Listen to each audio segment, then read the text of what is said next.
and that I'll see you again, and that I'll save you from all the things I've failed to. Now I'm without you. I can't forgive the wrongs I've done you, 'cause now you're gone forever. I've had one video on Game Shadow, and now Movie Shadow's got me in my feels. Oh my gosh. Hi, hello, it's me, Sox456. Today we were talking about how Sonic the Hedgehog 3 tackles one of the most loved characters in video game history, Shadow the Hedgehog. As I always ask for in return, if you are a fan of these analysis breakdown videos, please drop a like. It helps the video get out to thousands of people, which helps a small content creator as myself. I'm also trying to get to 4,000 watch hours as well, so I can pay for my college tuition. I'm going to art school. It's not cheap. With that, I hope you all enjoy the analysis.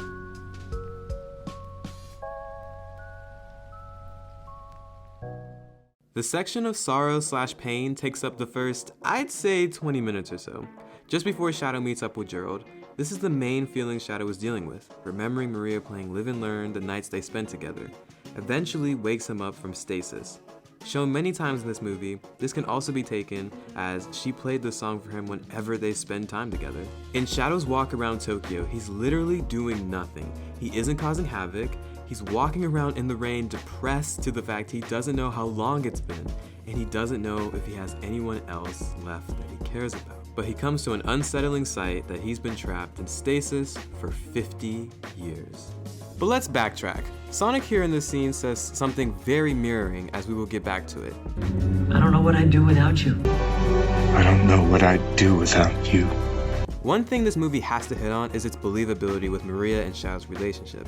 And I believe even though we can only have a fraction of it, having these parallels makes it way more believable. One more sorta headcanon-y thing I believe to be true is when Shadow says, "You jumped out of a gun helicopter. There's nothing left to talk about." I think he's feeling the pain. He's really a monster, because why is Gunn working with aliens that one literally resembles him, but he himself is the dangerous one that needs to be kept away? Is it canon?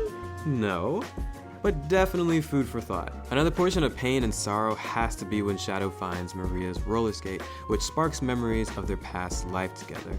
Her introducing herself to him as this fun, lighthearted little troublemaker, in contrast to his normal everyday life, in the tank, being tested on, and people treating him like he's a guinea pig and not a real person. Maria let Shadow have fun, let him move away from that stricter, confined life. But the banger scene from this flashback has to be when the two are looking at the stars, just having a normal, carefree conversation.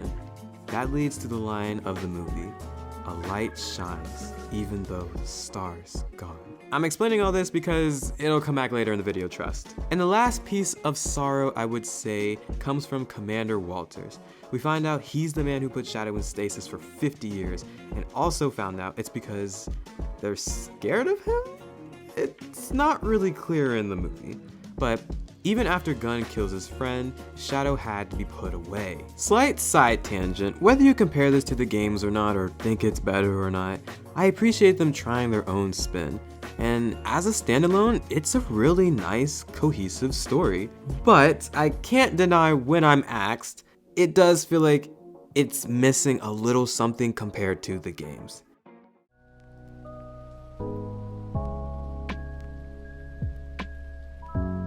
Shadow's whole mode in this movie is, I want revenge. Revenge. Revenge. Revenge. which sounds about right if you know the character. His anger and out for revenge is simple. You kill my family bestie, I destroy the world. But Gerald's plan had a catch. Everyone, including him and Shadow, would go too. Shadow's anger first and mostly is shown against Team Sonic, as he proves he's a much powerful adversary and he tries to kill them by using a black hole. His revenge arc really sparks up really after that whole scene and when him and Gerald are able to form a plan.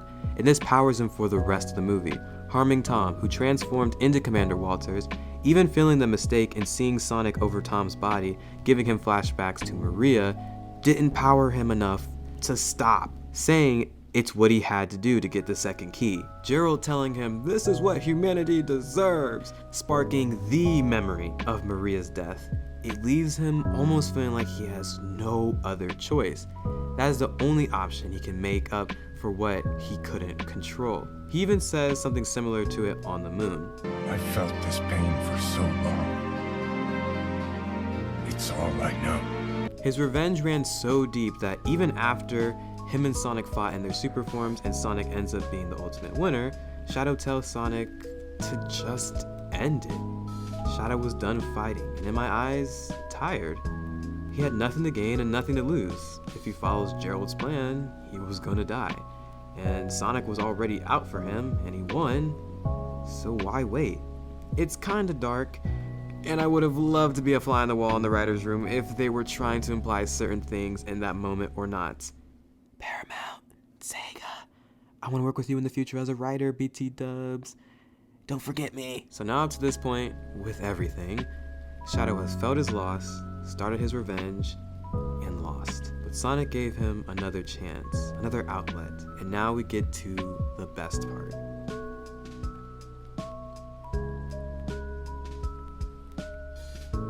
This moment is pretty fast, but I think it's done beautifully at the end of the day. Shadow was confused by why Sonic didn't take his revenge. Sonic tells him there are no winners with revenge. And that's when Shadow tells Sonic this anger is all he's ever felt, as if there was no other choice. Blinded by rage, Shadow never really gave himself a chance to sit back, grieve, and accept. But in this moment, he realizes he was wrong. That even though his heart was broken, and even though he lost his only friend, the love they have for one another remains. Then he remembers the line of the movie. A light shines even though the star is gone. A comfortable moment that just adds to his decision to turn to the hero side. And now Shadow wants to make things right. And the final piece of acceptance before his sacrifice is what you guys saw in the intro. Shadow sheds a tear. Yeah, I caught that. Shout out to 4K Ultra HD. And reminiscence on the person he's doing this for. Maria Robotnik. His one and only friend taken for no reason, sparked hatred in the ultimate life form, who came to understanding. Her star might be gone, but her light, the love, is still with him. And he pushes the Eclipse Cannon away from Earth, saving humanity. Unpopular opinion, I think this is nice and even on par with the games. Shadow, out of his own nature, wants to set things right, compared to a wish or promise Maria makes for him. And so he does, as him and Sonic team up to put an end to Gerald Robotnik's plans, willing to even sacrifice himself to save the planet he once was trying to destroy. To be blinded by rage is dangerous, and I know this is a kid's movie, but remember to sit back and take off those rose-tinted glasses for whatever situation. If it's about a loved one, a friend, etc. And realize there are never winners in revenge. The loved one you miss, their love for you will still reign beyond the grave. So always remember, when the time is right, to make the right choice. I hope you all enjoyed today's video. Now, this is the time. Go ahead and leave a like if you enjoyed. I had to gush about Movie Shadow at least one time, because he is now my favorite character in the Sonic universe, and I probably will at least one more time. I think I have a prediction video for what they should do next with him in the future. We'll see. With all that being said, I love you guys. Wear your socks. Peace.